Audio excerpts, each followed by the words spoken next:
Welcome to the Tumbleweed Podcast, where we discuss an eclectic range of topics, including business, design, Texas culture, and everything in between. We're two teachers that turned a side hustle into a nationally known apparel brand, and now we work with some of the biggest names in Texas. We strive to never stop exploring and continue to draw inspiration from our adventures. So drift and explore or raise a glass. We're always ready to hang out and talk about the things that we love.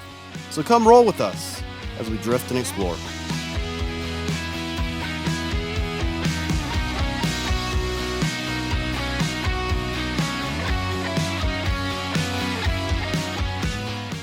Hey, Tumbleweed Podcast listeners. I am Brian, the co-founder and co-owner of Tumbleweed Textiles, and I am excited to be here today because we're talking about some information that is near and dear to my heart. I've been a teacher of marketing. My degree was in marketing, and even more so with Tumbleweed Textiles, I feel like that is my craft for our businesses: social media, marketing, analytics, and just how to connect with people. So today I have a guest with me who is kind of our chief of staff, but also our director of marketing, Katie Mooneyham. How are you? I'm good. Glad to be here. Well, let the people know what exactly is your role with Tumbleweed Textiles, kind of when you first came on board, but then what are you doing now? And we'll go from there.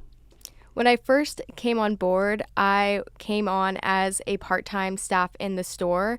And so just arriving in my role, I talked to Brian and I kind of told him where I wanted to go. I was kind of lost in where I wanted to take my career, so I was really interested in marketing. And Brian being the expert, he kind of led me to a path. So I became social media coordinator to marketing manager to now marketing director. And I like to consider myself kind of like a project juggler. So I kind of have my hands in different projects throughout our company, making sure everything's on track. And I deal a lot with social media, email marketing with the guidance of Brian. Man, you help us look really cool, don't you?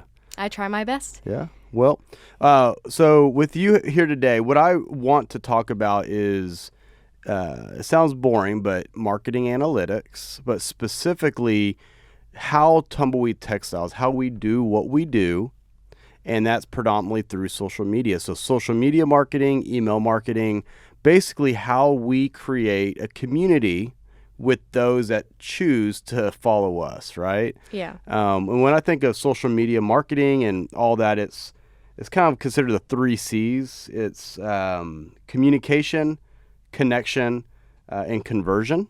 And what that means is we utilize social media to get people connected to who we are.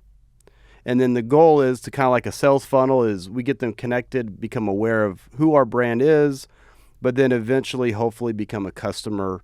And then after they're a customer, the goal is that they actually purchase something and tell their friends, and then their friends will come back and reshare. And of course, we utilize social media as the communication tool to equip people to tell people about us. So with what you do, Katie, tell us like on a day-to-day basis, social media, we'll start there. What is your role like? What do you do? What's the grind like with Tumbleweed Textiles and even like all the different accounts that we have to connect with our customers? I think just day by day, I usually have all my promotions planned out for the week, so I know what I want to touch on, whether it's new designs or if we're going to be popping up at an event or just kind of like community relations. So I day to day plan out what I'm going to post on different platforms because we have a brand Facebook, brand Instagram, but we also have our store Instagram and Facebook account. So I'll make sure that I'm touching on different audiences because, our brand kind of is more broader around Texas and our store is more specific to Frisco. So I work with our design team to curate content that I can use on all the different platforms. And so really it's just taking content day by day. It's a lot of content to create out there. Now, so kind of getting into this, so people right now might be asking, okay, why the heck do you have a Tumbleweed Textiles brand Facebook and then a Tumbleweed Textiles store Facebook? Can you expand on why did when you came on board, I'd already created 2 different accounts. Yeah. But you manage it now day to day. So why did we decide to do that, having 2 different accounts and 2 different pieces of content that we're sharing? Yeah, I think it's more so just the community element. When y'all opened up the store and I just came on the team, it was more so we wanted to connect with people around Frisco. We wanted to be the one-stop shop destination for everyone visiting because Frisco has such great tourism. So all the content that we curate for the store Instagram is more curated towards community building. Like whenever we go to like Frisco Chamber events or something like that, or just the Rail District, we really want to just show that we love our community. And for the brand, it's more so there's people from all over Texas, so it's not like they really care about that we're based right here in Frisco. For sure. So, for y'all listening, those of you might be intrigued or interested in marketing, or maybe you run your own business, or you work like a church campaign with your church and youth group or whatever it might be. The thing is, my background is I used to work at a marketing agency. I feel like my expertise was around building community. And that goes back to when I worked at a church. I had, worked with the youth group, and you work with a university of the college students, FCAs. And it's all about building a hub, a space, a place that people want to mingle, greet. I mean, think of a fraternity, you think of a sorority, you think even right now with the Chamber of Commerce, is all about the gathering of people. And so fast forward to where we're at today and the importance of social media. I mean, I think they say, I have it written down over here, it's like 2.9 billion people are on Facebook. Yeah. Like 2 billion people are on Twitter and Instagram. About 1.2 billion people are on TikTok.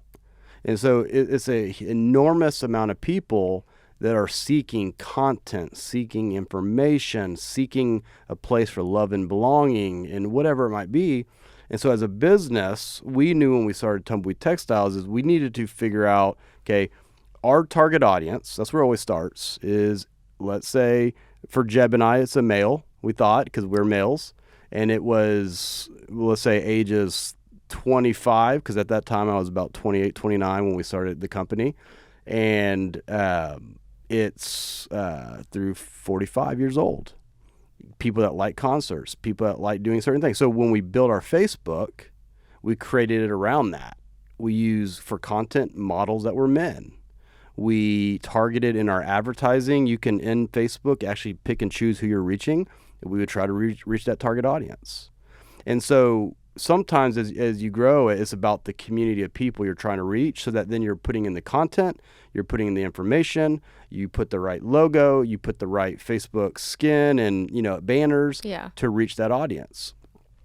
From your perspective, Katie, as you came in on our team and I started teaching you, like, this isn't just social media, it's we're building our community. We're kind of creating our family. How did that change your perspective on what social media, how powerful that tool could be for growing our business? I think it changed my perspective a lot because I think I came in just thinking, here's what, at one point, the Instagram's just, you have to make it look pretty and nice and concise, but here's so many different elements. And I think that's what you really taught me on, especially reaching our target audience and what resonates with them. And so what would get them more engaged, excited about all the different designs we have, promotions, make them feel kind of like a part of the Tumbleweed family, essentially, because they all like the same things that we do. They all like Texas music, Texas barbecue, like you were saying. So I think it really just made me conscientious about what I do post. And I sometimes will have content and it looks pretty, but I'm like, this is not gonna resonate with our audience. So it really just makes me overanalyze stuff, which is good because you want to reach the right people. And so, I mentioned Jeb and I kind of defined this is who we're going to reach. Yeah. But the thing is, over time, it's not about who you want to reach. It's about who you actually are reaching. And what we have found is through social media, the tool is not just as valuable to target and sell something, but it's also to learn more about who you are. Yeah. And the way meta is, I mean, social media now, you post a picture, you can quickly figure out who is actually wanting to be a part of our community, who's actually wanting to be a customer and purchase our product and share the data and share the information with their friends. And so what we learned very quickly based off sales and our social media is our target audience was not necessarily just men between the ages of 25 to 45. It was predominantly women. And not only was it predominantly women, it was a specific psychographic of a woman that might be buying product for their husband, for their children, for their kids, that like going out and drinking wine in the suburbs or going to Austin and doing whatever. And so that shifted how we ran our social media. So kind of passing it on to you, Katie, as we create campaigns, let's kind of like lay out step by step. Let's just say we're about to launch our spicy chica design that we just launched recently. And we know like the product is only as good as people knowing about it. Yeah. So what do we do, kind of breaking it down of, okay, we have this campaign, Spicy Chica. How do we launch that? Visually, with hashtags, with information, so that we are effectively using the tool of social media to get the word out. I think first you just you have to determine who you're trying to target with that design. So obviously we have a big following for all our Texas Chica designs, so it already is pretty prominent. So when we were talking about Spicy Texas Chica, with Cinco de Mayo coming up, we were like, we can attach it to Cinco de Mayo. It pairs nicely with another shirt design we have, which is our Candy School design. So we thought, get that in our consumers' mind by kind of promoting them together, but also kind of creating a joke with the new Spicy Chica design. We did, I think, a fun content post around it where it's gave kind of like a content warning, and you swiped and it was like, content warning, this content is too spicy. And then you would see the Spicy Chica design, which got a lot of engagement, and you could tell people thought it was funny. We reached the right audience, and just promoting it with that candy skull, people resonated like, oh, Cinco de Mayo's coming up. I need to buy my Cinco de Mayo shirt. Yeah. So that's kind of how we break it down first, just determine target audience, and then from there just find fun ways to connect with your audience. For sure. And social media, you alluded to earlier. I mean, there's social media groups, in our community, right? They're trying to build a physical community, you know, let's say the Rail District or the Star or Frisco, Texas, or my church, Hope Fellowship Church, right? Like there's communities in social media that are truly communities of people associated to an organization. But for us, we're kind of creating a community out of fan base of our company, right? And one of the things that I think people don't realize with how hard we work on the back end is how we are curating content. Yeah. How important like search engine is. So think about this. We have customers. We have random customers that find us, but then there's also customers we go seek to try to find. Yeah. Why? Because they're similar into the audience that we have. So when we post, we have to use certain words, certain hashtags, because we're trying to lay crumbs out there so that people that don't know who we are can, find us. And then people that might be aware of who we are but have never bought into who we are can take that bait in a sense, like take that crumb and snatch the crumbs, and figure out who we are. So what are some things that you do on the day-to-day? Because you mentioned Spicy Chica, that warning. What are some words? Like, what's the strategy behind how you can think of, okay, what hashtag do you use today? What copy word do you use that is relevant, that's strategic? So what do you do with that process when you make a post each day? It's the best one is just to provide an example. So the other day I was posting something that had Texas barbecue in it and also one of our Dr. Pepper shirts. So I was thinking about it, and I knew that content would probably be absorbed by people who love Texas barbecue because it was a Texas barbecue joint that had promoted originally. And then Dr. Pepper has such a fan base. So when thinking about keywords and what would optimize us in Instagram search engine, I made sure to include hashtags that were like Texas barbecue, hashtag Dr. Pepper. And just even when we post barbecue in general, we try to use keywords like pitmaster as well, because that's going to resonate with the consumer more, and Instagram's going to do its own thing and find those people, and those people will be more willing to engage with your content. And that's what gets you on suggested content feeds and higher up on the search engines. For sure. And, I think, when you think of social media, think of not just the images, not just the pictures, but think of colors. think of the wording, think of hashtags, think of geotags, right? If you want to be noticed in Dallas, tag it in Dallas, right? But the thing is, the way AI is working with Meta is, let's say the picture is stamped in a certain community, but then you tag it Dallas, that's a far from it community. Facebook, Instagram are getting smart enough to start adding value to authenticity, right? Yeah. To true Organic content. And so what we have to do as a company is ensure, like, okay, was this picture actually taken in, let's say, our store? Okay, now we can tag it in our store. Because if there's a contradiction of where it was time-stamped, like the CSI of the picture and the actual location that we're tagging, AI and Facebook already devalues that because it's seeing that it might not be authentic, right? Yeah. And then colors are important because, let's say, seasonal. If, let's say, today is the Super Bowl, and let's just say Dallas Cowboys and the Pittsburgh Steelers are playing each other, and we post a picture with navy, silver, or black and gold. Well, I think we all know there's going to be a whole lot of black and gold and a whole lot of blue and silver that day. So if we were to post something that color, people might not see it because it blends in. Yeah. Because people scroll very quickly through social media, and you have milliseconds to grab their attention to hopefully hope that they read it and then click on it and go through that channel, that funnel. And so it's using colors that we feel like is relevant but sticks out. Copy, right? Someone searches soccer.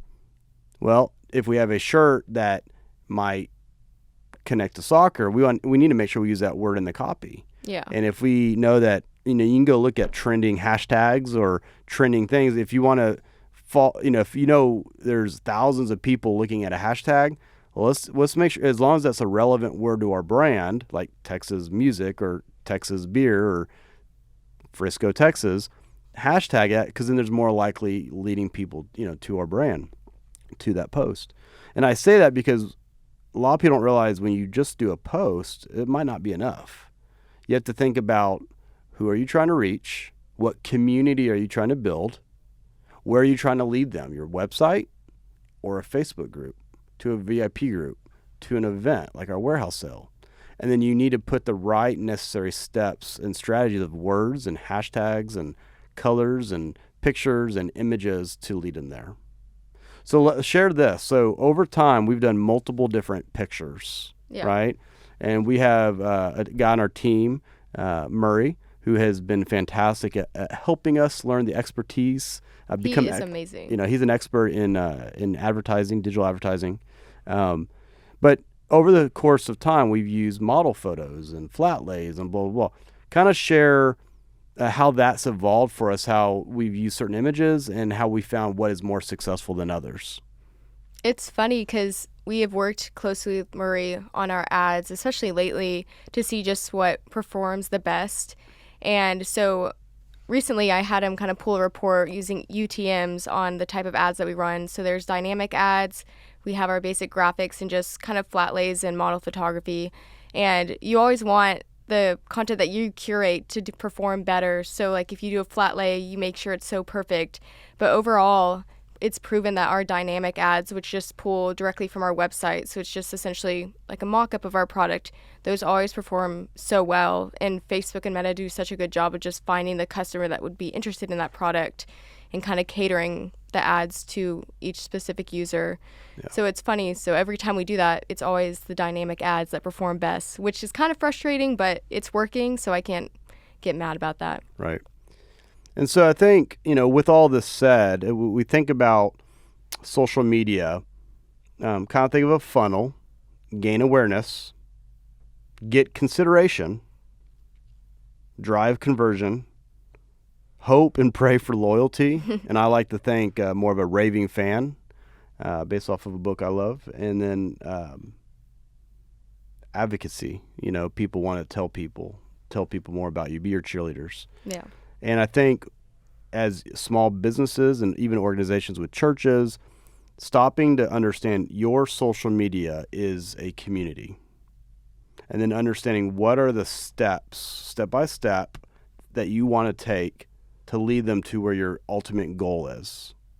And understand that you're going to have multiple battles, aka campaigns, Texas Chica, Super Bowl party, warehouse sale, and you got to figure out a way to make them all work together so that your content, as you mentioned, is we have a Frisco group and we have our brand.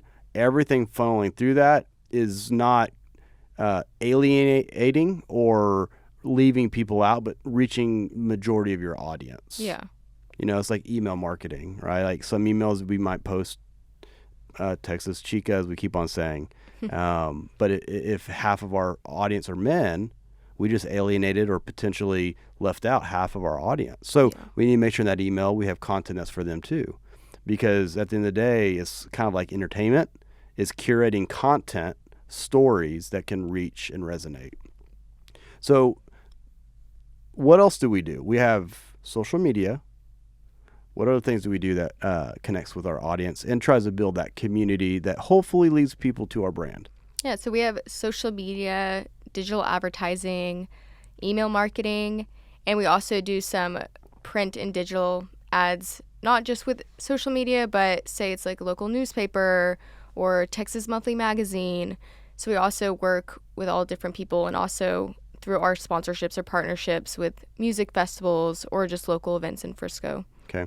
So how do we get all these things to work together? So I mentioned campaigns earlier. Think of a big old war, right? And you have the Navy, the Army, the Air Force. They all work together with one ultimate goal of winning your battle.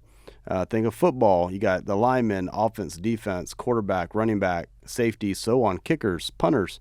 And they all work. They all have a mission to fulfill their job, but really to all work together for the win and hopefully to win the Super Bowl. Yeah. So you mentioned all these things. How do we work together and who do we work with on our team to ensure that these are all working together to have a successful campaign that hopefully increases our sales? I think it touches everyone on our team, honestly, because we want our brand to also reflect in our store when they come in, and same with customer service and the images we put out there. So really it's just a team effort to make sure there's consistency with our brand. So whether it's customer service and making sure that they get the same touch points, whether they come in the store, they email us, or just message us on social media. But a lot of it is kind of like the imagery we use, and you're so good at that. And a lot of brands we work with do come to you, like Whataburger and Dr. Pepper. Working with them, they were just kind of at awe about how much you know about all the different things. And even Whataburger one time came to us and they're like, we see your email marketing, like your flat lay images. How do you do that? We see it works so well for y'all. And so it's just kind of shocking because sometimes that's just such a day-to-day thing for us. We're just taking flat lays, and it's kind of nice knowing that other people are watching us and being like, let's do it like Tumbleweed. Yeah. And I feel like that's such a big part of you and your leadership and your knowledge, extensive knowledge of marketing. Well, thank you. It makes me feel a little bit better about myself, because there's many wins, but also obviously in business, it's a lot like a game. There's a lot of losses. We take risks. We attempt campaigns and they bust. Not everything works. So how do we measure this? So you mentioned we have email marketing. So like on a Friday morning, we like sending emails. Why? For us, we've learned our audience has been trained to know we're going to send an email on Friday. Mm-hmm. And we send it to everybody that's in our email list. Maybe once a week we send a highly targeted email. Baby onesies. Find anyone that's ever bought a onesie. Send that email to them. A Dr. Pepper email. If we know people have ever bought Dr. Pepper stuff, we might target them. And so they're only getting the content that they want. Yeah. Because our measurables show the higher click rate, the more likely the inbox receives our email and it doesn't go spam, right? Mm-hmm. So what are some of the measurables that you look at on a day-to-day, week-to-week basis to say, okay, this is successful, or, okay, we need to make some tweaks? Yeah, so definitely on emails, I closely monitor our click rates and open rates and just kind of the percentage of people who actually place an order with emails. So you can really tell how well a campaign does if you can see how many kind of people you got converted to make a purchase. And so a big way we do that is through UTM parameters. And so basically that's just a short code that you add to your links that you use in like email or even with digital advertising. Yeah. So an example of that would be we just did like 50% off sale collection. So we have specific links that I can track clicks and total sales for the email, but we also created a specific link for digital advertising. So I can see how many people we roped in from social media and how many people we roped in through email marketing. But that's a big thing you taught me when I came on the team. And I think those measurables, as long as you're keeping track of that, you can make sure that you're targeting the right people and that your promotions are working. Yeah.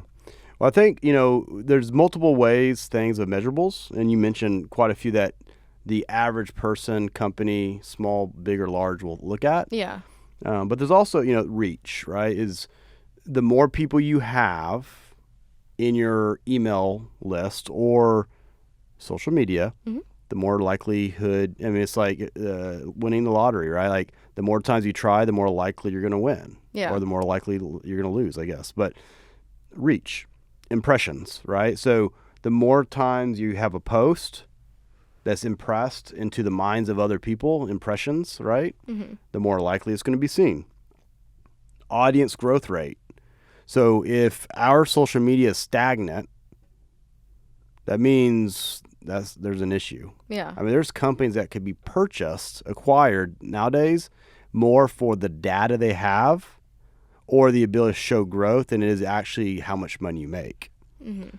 So audience growth rate, engagement rate, it's like you got influencers and then you got micro influencers. And we've worked with a lot of pretty cool influencers. Some big ones, small, big, large, nationwide, statewide, citywide, just our Frisco wide.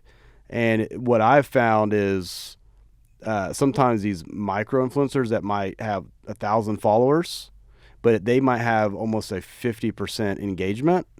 I would much rather work with them than a massive influencer that has minimal engagement. Yeah. More bang for your buck, right? And so engagement rate, amplification rate. It's like the ratio of shares against your followers, right? So you might only have 300 followers, but if like a high percentage of them not just click on it, not just like it, but reshare it, right? There's value in that. And all these things I'm saying it's almost like an auction. So the more likes you get, the more shares you get, the more interactions you have, the more comments you receive, the higher value your account will be. And then the higher value, the more likely Facebook or Instagram will allow you to be impressed or show up on people's pages as they're looking, right? Video rates. Of course, I have a list written down here. Video views, click-through rates, conversion rates, cost per click. Obviously Facebook, it's pretty well known that is going to value those that advertise more than those that don't advertise. So if we're spending, let's say, $5,000 a month on ad spend, we're more likely to be seen even on our organic posts than someone that doesn't spend a penny in Facebook. It's kind of been built to pay to play. Social shares and all that good stuff. So, you look at this and you create measurables to understand, okay, am I seeing a good return on our investment? And so if you spend $1 and you make $3, it's like, I'm going to continue putting in another $1 until you find a spot where it's like, okay, that $3 per dollar is now $2 per dollar because I've reached my break even point, right? Kind of shifting over. We've talked a lot about this boring stuff for any of you that aren't boring big numbers and analytics. Yeah. How many followers do we have on collectively on social media between Twitter, Facebook, and Instagram? Collectively, we have about 118,000 collectively. Okay. And it's constantly growing, especially with advertising. Right. So since you've been here, how do you see the rate of our growth by followers has affected sales? I think it definitely increases it because, again, you talked about reach. So it allows us to reach different audiences. When we get new followers, they share to their followers. So I think really here is a correlation between followers, and it's just whether you maximize the followers you have or don't. Right.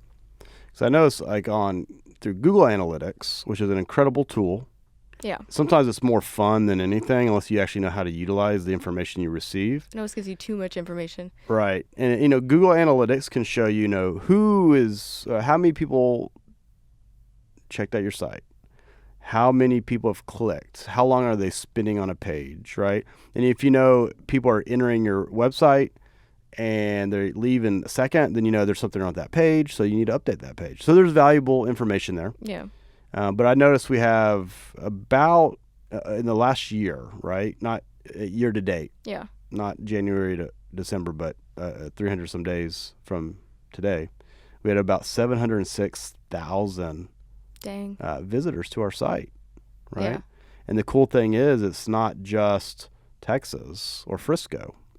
It's all over the world, Yeah. So we talk about I say that because let's go back to social media. Is the number one tool that we have that links people to our site is social media. Yeah. And as we curate content, there's a direct connection to a post to this hits on our site, right? And a lot of people think, okay, well, I want to build community. I want to build my social media. I want to do a really cool looking email. That's it. But I think we know is our whole goal is that they go to our site, they get an email, they see an ad, but they get to our site. Yeah. So what do you do on your end? And of course, we work with Sharon with our community customer experience, and McKenna with our content curating, and of course, Hillary, my wife, and our lead graphic designer. But not only social media, not only email marketing, but what do we do with our site to ensure that once we get them there, that they're not lost? We hope that it leads them to a purchase or to find what they're looking for. Yeah, I think we always, every year, probably more 2 or 3 times a year, we as a team go through our site and we're like, what needs improvement? We use Google Analytics to see if there's landing pages that aren't really converting our customers. But I think a big example of that is email marketing. Like if I'm promoting the Spicy Chica shirt and I don't even lead them to a page where that shirt's found, we're going to lose them because customers only have so much, even myself, my attention span's all over the place. But if they're clicking on a link to Spicy Texas Chica shirt, they're going to want to be led to that shirt because they're not going to want to search our site to find it. And so I think that's a big example with email marketing, being strategic of where we lead people to. So when they click, it's worth their time. It's what they're interested in and what they wanted. So if you had to give a piece of advice through not just what we're talking about, but just encouragement or advice to other business owners, organization, social media curators, right? What would that be as it relates to a day-to-day basis running a social media account? I think really just don't be afraid to try new things. And with trying new things, you'll find out what resonates with your audience best, what gets you the best reach. I think it's a big thing that even influencers do. And I think since Instagram and Facebook and social media is ever evolving, you constantly have to find out what works. Because even if you do find something that works, it might only work for a certain amount of time. And then Facebook or Instagram will restructure and you're like, oh shoot, I got to start from the drawing board. So just constantly trying new stuff. And that's, I think, when Reels came about and TikTok, a lot of brands and influencers had to figure out how to work that and how the algorithm worked with that. So it's just, everything's constantly changing. So you just got to be able to adapt to that change. For sure. Gary Vee is big on this, but just get content out there. Yeah. Right? And I think the other part of that is don't worry about putting too much content out there. Because a lot of times I know when Jeb and I first started our business, it's like, okay, we're only going to do a post once a week. So we don't want to overwhelm people. And then emails. We'll send an email once every 2 months. And eventually you learn okay, the more emails you send, the more posts that you post that are relevant. Yeah. The more purchases we find. But also the more people that decide to not get our emails or follow us. But for every one we lose, we might gain 2 or 3. Yeah. And for every one we lose, we're still selling more product.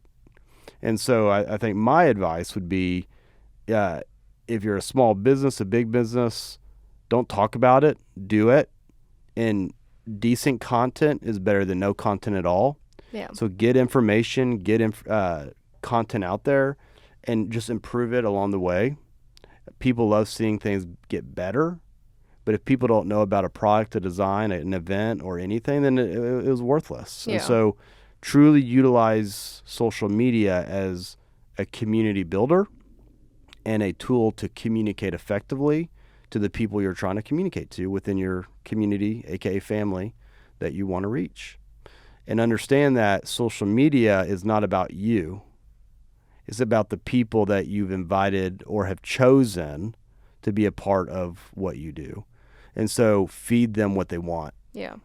Feed them the information, the product, the tools, the information that they want to have to equip them to make a purchase and to tell their friends, right?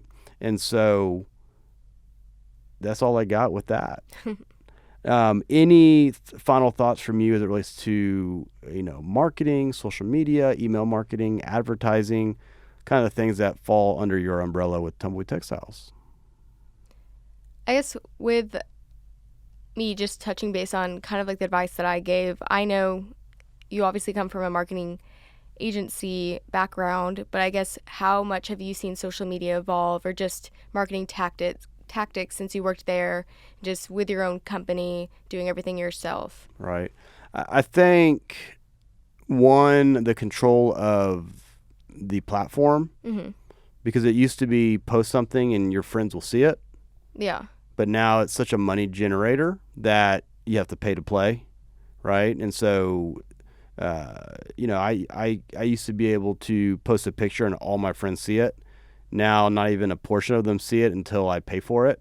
Yeah. And so that's big. So it's hard, right? I mean, I was talking to our buddy Joe Zavala Barbecue, and same thing. They've noticed their likes and engagement drop is because Facebook's changed the way it works, and you get less bang for your buck. And it really stinks because people have chosen to be a part of your community on social media. Yeah.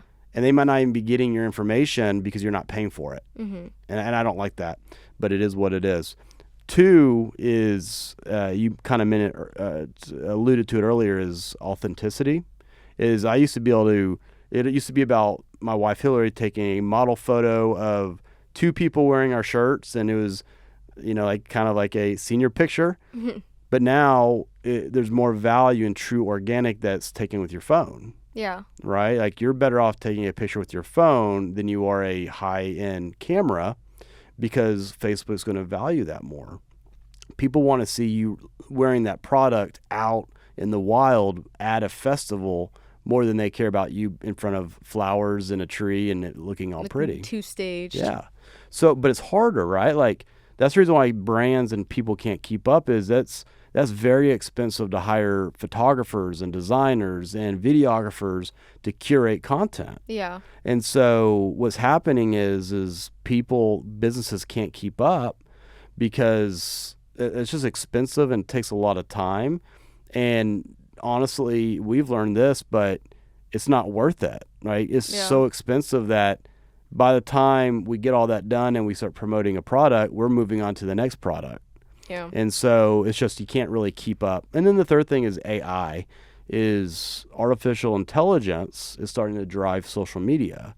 And it's hard to keep up with that pace because it's artificial intelligence. They can literally read what's in a photo now. I remember we were searching for something the other week, and we just typed in, I think, just that person's name. Yeah. And it pulled up their photo, and we hadn't been able to find in our album. Yeah. And we were amazed. And that's the thing, is like, if photos matter now, like what you wear in the photo, right? The now if you have a Shinerbach beer in the photo, the AI intelligence is smart enough to recognize that is a Shinerbach beer. Yeah. And it's going to associate that picture to Texas and people within Texas. And if you don't like alcohol, it's not going to post that picture on people that might not like alcohol. So, like, yeah, I mean, the AI of things is just ridiculous. It's insane. So those are the big three. Those are the big three shifts I've seen over the last few years that are making an incredible impact on social media marketing. So, yeah. It's very insightful. Well, I want to say this. You have been awesome to be a part of our team, because I'm able to be a teacher and coach and teach and coach you, and you're able to run with it like a perfect student. Well, So thank you. I've been appreciative of that. Those of you listening, if any of this made sense, awesome. If not, I apologize. But we love talking about this. We love doing it. And so if you ever have questions, feel free to, reach out on social media, send out an email, because we would love to chit chat with you and help you out. But if you can, go to our social media, follow us, find us on our website, because that's the best way you can say thank you to us if you found this podcast at all valuable. So thank you all so much. Yeah, thank you. Thanks for having me. Adios. Bye.